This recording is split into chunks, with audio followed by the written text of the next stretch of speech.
Bulletin के आगाज में आपको बताएं कि कराची और हैदराबाद में बल्दियाती इलेक्शन 15 जनवरी को ही होंगे। इलेक्शन कमीशन का बल्दियाती इलेक्शन पुरानी वोटर लिस्टों पर कराने का हुक्म। इलेक्शन कमीशन ने एमक्यूएम, जमात इस्लामी और सिंध हुकूमत की दरख्वास्तों पर फैसला महफूज सुना दिया है। इलेक्शन कमीशन ने एमक्यूएम पाकिस्तान की नई फहरिस्तों पर इंतखाबात कराने की दरख्वास्त को भी मुस्तरद कर दिया है। अब आपको बताएं कि यह फैसला सामने आया है कि इलेक्शन 15 जनवरी को ही होंगे। दरख्वास्तों पर महफूज किया गया फैसला अब सुना दिया गया है। कराची और हैदराबाद में बल्दियाती इलेक्शन 15 जनवरी को ही होंगे। इलेक्शन कमीशन का बल्दियाती इलेक्शन पुरानी वोटर लिस्टों पर कराने का हुक्म। इलेक्शन कमीशन ने एमक्यूएम, जमात इस्लामी और सिंध हुकूमत की दरख्वास्तों पर फैसला महफूज किया था, जो कि अब सुना दिया गया है। इलेक्शन कमीशन ने एमक्यूएम पाकिस्तान की नई फहरिस्तों पर इंतखाबात कराने की दरख्वास्त को भी मुस्तरद कर दिया है। बल्दियाती इलेक्शन पुरानी इंतखाबी फहरिस्तों पर ही होंगे और कराची और हैदराबाद में इलेक्शन 15 जनवरी को ही होंगे। फैसला सुनाया गया है इलेक्शन कमीशन की जानिब से। कराची और हैदराबाद में बल्दियाती इलेक्शन 15 जनवरी को ही होंगे। इलेक्शन कमीशन की जानिब से बड़ा फैसला सुनाया गया है। इलेक्शन कमीशन ने कराची और हैदराबाद बल्दियाती इलेक्शन से मुतालिक महफूज किया गया फैसला सुना दिया। इलेक्शन कमीशन ने कराची और हैदराबाद बल्दियाती इलेक्शन से मुतालिक एमक्यूएम की दरखास्त मुस्तरद कर दी। इलेक्शन कमीशन ने नई फहरिस्तों पर इंतखाबात कराने की एमक्यूएम की दरखास्त मुस्तरद करते हुए कहा, इंतखाबात पुरानी वोटर लिस्टों पर ही होंगे। जमात इस्लामी ने बल्दियाती इंतखाबात हर सूरत 15 जनवरी को कराने की इस्तदा की थी, जिसे इलेक्शन कमीशन ने मंजूर कर लिया है। Saqib Virk, express news, Islamabad. कराची और हैदराबाद में बल्दियाती इलेक्शन 15 जनवरी को ही होंगे। इलेक्शन कमीशन का बल्दियाती इलेक्शन पुरानी वोटर लिस्टों पर कराने का हुक्म। इलेक्शन कमीशन ने एमक्यूएम, जमात इस्लामी और सिंध हुकूमत की दरख्वास्तों पर महफूज किया गया फैसला सुना दिया है। इलेक्शन कमीशन ने एमक्यूएम पाकिस्तान की नई फहरिस्तों पर इंतखाबात कराने की दरख्वास्त मुस्तरद कर दी। ब्यूरो चीफ हैदराबाद जुनैद खानजादा हमारे साथ मौजूद है। जुनैद, बताइएगा, हम फैसला आया है पुरानी वोटर लिस्टों पर ही अब 15 जनवरी को ही बल्दियाती इलेक्शन होंगे, क्या अपडेट्स हैं? देखिए, अपडेट ये है कि जैसे ही ये फैसला आया है तो वैसे ही इत्तलात ये भी आई हैं कि एमक्यूएम की जानिब से इस सिलसिले में हाई कोर्ट से रिव्यू करने का फैसला किया गया है और अगर हाई कोर्ट से रिलीफ ना मिल सका तो सुप्रीम कोर्ट जाया जाएगा।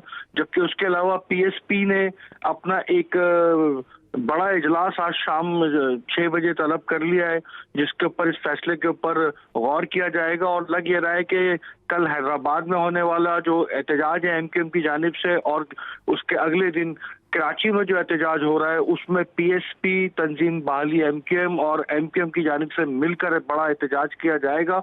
और मैं समझता हूं कि ये वो नुक्ता आ गया है कि अब पीएसपी और जो तहरीक बहाली पाकिस्तान के जो रहनुमा हैं वो वापस एमक्यूएम में लौट जाएंगे।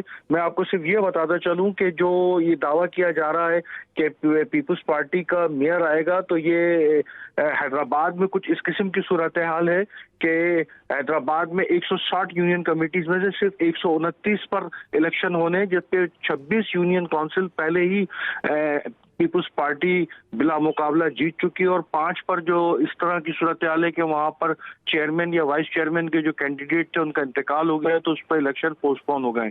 तो 129 यूनियन यूसीज के ऊपर इलेक्शन होने और सिर्फ अब 6 या 7 रोज रह गए, जबकि 3 बार ये इलेक्शन मुलतवी हो चुके हैं। 24 जुलाई को पहली बार इलेक्शन होने थे, लेकिन बारिशों की वजह से, बाद में पानी की वजह से और उसके बाद 23 अक्टूबर को भी इलेक्शन ना हो सके, तो इलेक्शन कमीशन ने उसी वक्त ये डेट अनाउंस कर दी थी। ताहम हैदराबाद की जो हम देखते हैं, हैदराबाद और गिरदोनवा के जो अजला है, वहाँ किसी भी जमात ने अपनी कोई भी सियासी एक्टिविटी इलेक्शन के हवाले से नहीं की है। ताहम इस दौरान में जमात इस्लामी के अमीर यहाँ पे पहुंचे हैं, पीपुल्स पार्टी के रहनुमा यहाँ पहुंचे हैं। एमक्यूएम की जानिब से अपने तमाम सेक्टर्स और टाउन्स को 1 तारीख को ही ऐलान कर दिया गया था कि वो इलेक्शन की तैयारी करके रखें, अगर नतीजा हमारी दरखास्त के खिलाफ आया तो हम इलेक्शन लड़ेंगे। और एमक्यूएम यहाँ पर अब जब एक होने जा रही है तो उसके बाद शायद पीएसपी, एमक्यूएम और तहरीक बहाली पाकिस्तान के जो मुख्तलिफ उम्मीदवार हैं वो विड्रा करा के शायद ये एक ही प्लेटफॉर्म से इलेक्शन लड़ सके। जी। ठीक है जुनैद खानजादा, आप हमें हैदराबाद की सूरत हाल से आगाह कर रहे थे, बहुत शुक्रिया। फैसल हुसैन से भी हम कराची की सूरत हाल जानेंगे। आपको बताएं कि इलेक्शन कमीशन ने नई फहरिस्तों पर इंतखाबात कराने की एमक्यूएम की दरख्वास्त को मुस्तरद कर दिया है। कराची और हैदराबाद में बल्दियाती इलेक्शन 15 जनवरी को होंगे। इलेक्शन कमीशन की जानिब से ये बड़ा फैसला सामने आया है। इलेक्शन कमीशन का बल्दियाती इलेक्शन पुरानी वोटर लिस्टों पर कराने का हुक्म दिया गया है। इलेक्शन कमीशन ने एमक्यूएम, जमात इस्लामी और सिंध हुकूमत की दरख्वास्तों पर यह फैसला महफूज किया था, जिसको अब सुना दिया गया है। इलेक्शन कमीशन ने नई फहरिस्तों पर इंतखाबात कराने की एमक्यूएम की दरख्वास्त को भी मुस्तरद कर दिया है। कराची और हैदराबाद में इलेक्शन 15 जनवरी को ही होंगे। पंजाब असम्बली का हंगामा खेज इजलास कुछ देर में शुरू होगा। इजलास से कबल नून लीग ने पंजाब की पार्लिमानी पार्टी का इजलास बुला लिया। अहम खबर जिससे आपको अपडेट कर रहे हैं, पंजाब असम्बली का हंगामा खेज इजलास कुछ ही देर में शुरू होगा और इजलास से कबल नून लीग ने पंजाब की पार्लिमानी पार्टी का इजलास भी बुला लिया है और ये इजलास कुछ ही देर के बाद शुरू होगा। इजलास से कबल नून लीग ने पंजाब की पार्लिमानी पार्टी का इजलास बुला लिया। पंजाब असम्बली का हंगामा खेज इजलास कुछ ही देर में शुरू होगा। क्या आपके पास पंजाब में नंबर पूरे हैं? ख्वाजा आसिफ से सहाफी का सवाल। मुझे पंजाब असम्बली का हिसाब तो नहीं आता, लेकिन नंबर पूरे हैं, ख्वाजा आसिफ का जवाब। आपको बताएं कि सहाफी ने सवाल किया, क्या आपके पास पंजाब में नंबर पूरे हैं? ख्वाजा आसिफ ने क्या कहा, आइए आपको सुनवाते हैं। का वोट होने जा रहा है, पावर शो क्या करने जा रहा है आगे पता। अच्छा ये बता दें कि आप समझते हैं नंबर गेम है आपके पास? क्या समझते हैं हो जाता है तो आपके पास नंबर है? बिल्कुल है जी, इंशाल्लाह। वहाँ उसके लिए 186 नंबर चाहिए, आपके पास तो 180 के करीब भी नहीं। इतना साहब नहीं मनो आंदा, लेकिन नंबर साढ़े को है। वज़ीर खजाना इसहाक डार को बड़ा रिलीफ। इलेक्शन कमीशन ने बतौर सेनेटर हलफ न उठाने पर नाअहली की कार्रवाई खत्म कर दी है। इलेक्शन कमीशन के मुताबिक इसहाक डार पर इंतखाब के 2 माह में हलफ ना उठाने पर नाअहली के ऑर्डिनेंस का इत्तलाक नहीं होता। इलेक्शन कमीशन ने इसहाक डार की सेनेट नशिस्त को खाली करार देने की दरख्वास्त भी खारिज कर दी है। इलेक्शन कमीशन ने 26 सितंबर 2022 को फैसला महफूज किया था और अब ये फैसला सुना दिया गया है। वज़ीर खजाना इसहाक डार को बड़ा रिलीफ मिल गया है। Army chief general Asim Munir की सऊदी वली अहद मोहम्मद बिन सलमान से मुलाकात हुई। दो तरफा ताल्लुकात, फौजी और दिफाई ताउन मजीद मुस्तहकम करने पर इत्तफाक हुआ। शहजादा मोहम्मद बिन सलमान की जनरल आसिम मुनीर को आर्मी चीफ बनने पर मुबारकबाद दी गई। आर्मी चीफ ने अपने दौरे के दौरान उम्रे की सआदत भी हासिल की। इनके लिए खाना काबा के दरवाजे खोले गए। आर्मी चीफ ने खाना काबा के अंदर नवाफिल अदा किए। जनरल आसिम मुनीर ने रोज़ा रसूल पर भी हाजिरी दी है। आपको बताएं कि आर्मी चीफ ने अपने दौरे के दौरान उम्रे की सआदत भी हासिल की है। Army chief general Asim Munir की सऊदी वली अहद मोहम्मद बिन सलमान से मुलाकात हुई है। दो तरफा ताल्लुकात, फौजी और दिफाई ताउन मजीद मुस्तहकम करने पर भी इत्तफाक हुआ है। शहजादा मोहम्मद बिन सलमान की जनरल आसिम मुनीर को आर्मी चीफ बनने पर मुबारकबाद भी दी गई है। FIA की जानिब से जहांगीर तरीन और अली तरीन के खिलाफ मुकदमा दाखिले दफ्तर करने की रिपोर्ट को तैयार कर लिया गया।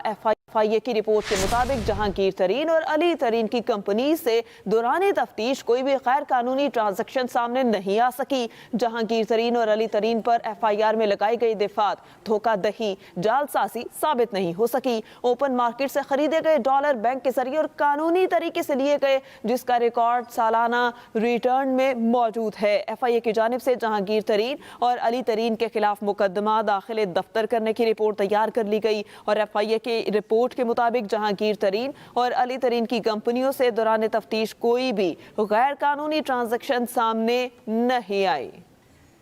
पंजाब हुकूमत के इकदामात नतीजा खेज साबित हुए। लाहौर, रावलपिंडी, मुल्तान, बहावलपुर में गंदम की कीमतें नीचे आ गईं। फी मन गंदम की कीमत में 200 से 450 रुपए तक कमी हो गई। सूबाई हुकूमत के सख्त क्रैकडाउन के खौफ पर जखीरा की गई गंदम मार्केट में आ गई। महकमा खुराक की फ्लावर मिल्स को सख्त तरीन वार्निंग, कहा गंदम की कम सप्लाई और कम आटा सप्लाई करने वाली फ्लावर मिल्स को नताइज भुगतना होंगे। इस पर बात करते हैं रिजवान आसिफ से। जी रिजवान, बताइएगा, धमकी काम कर गई?